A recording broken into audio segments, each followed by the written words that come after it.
Hi, James Lowe here once again at the piano. Tonight I'm going to give you a performance of the coda of the rock classic Layla. And this is a very well-known piece. Many of you I know are going to be like, hey, get to it. And I certainly will in a minute. But just a quick, very brief backdrop of the song. So the first 3 minutes of this tune are an amazing rock masterpiece. Featuring, of course, Eric Clapton, who composed that as an homage to his love interest at the time, Patty Boyd Harrison, who later became Patty Boyd Clapton, and the song Layla, based on apparently a poem, I believe a poem from maybe Persia,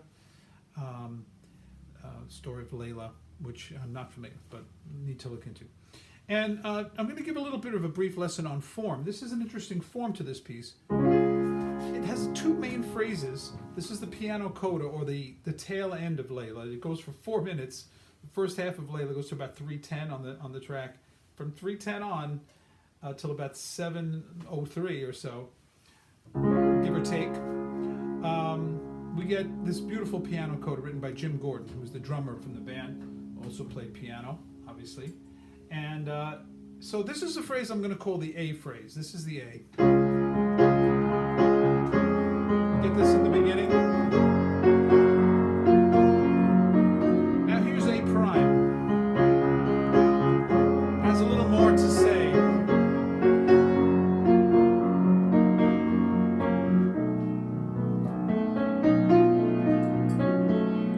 So it kind of keeps you guessing in that way with the two phrases. It feels like you want to go to A prime every time. You do A, you feel like you should always be doing A prime, but it's interestingly, sometimes the A repeats a couple of times before they go to A prime. So in any case, or maybe it's, I should say it's two A primes in a row rather. All right, so anyway, so let's get to business. We're talking about the form of music, and it's basically the structure in any art form. And this includes architecture and of course in science as well. The shape, the overall structure of something. And this song is written with the idea of these two phrases, the A phrase and the A prime phrase. And then there's the B section. And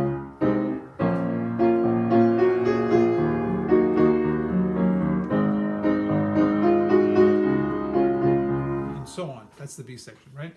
And sometimes you got to know when does it go to B? Does it, where does that fit in?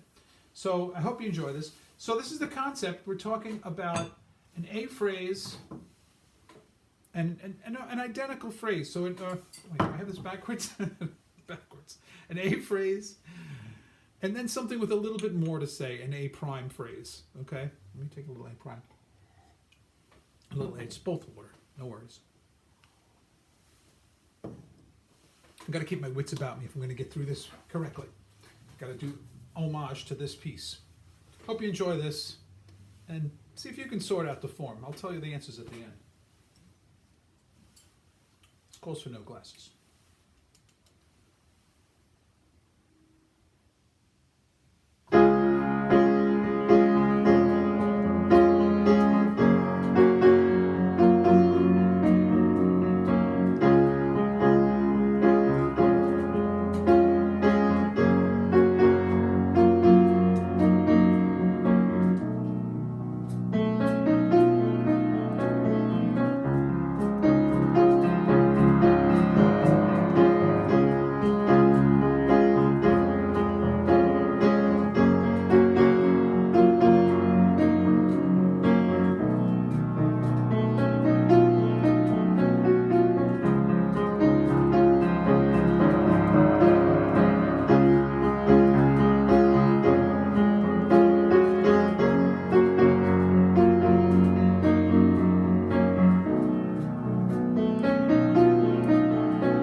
There it is.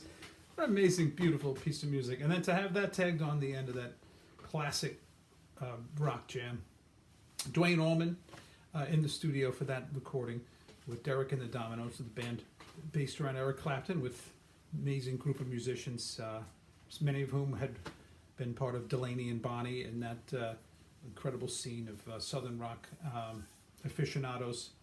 So there it is. And the form, as I was saying earlier, this is just one way to describe this. You could probably come up with a lot of different ways to do it, but I use the A prime concept.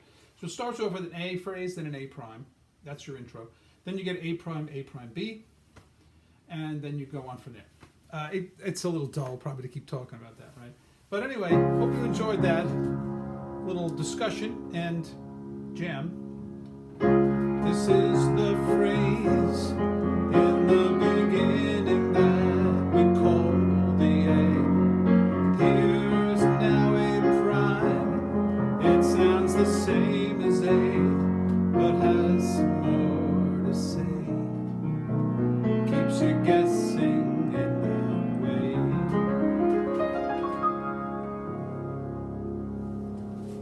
Have a great one. God bless. Happy New Year. I hope you had a wonderful holiday season and all the best for 2021. We made it through 2020 and some amazing stuff happened that year. I know it's been rough in many, many ways, but all the best for 2021, and I'll look forward to seeing you soon.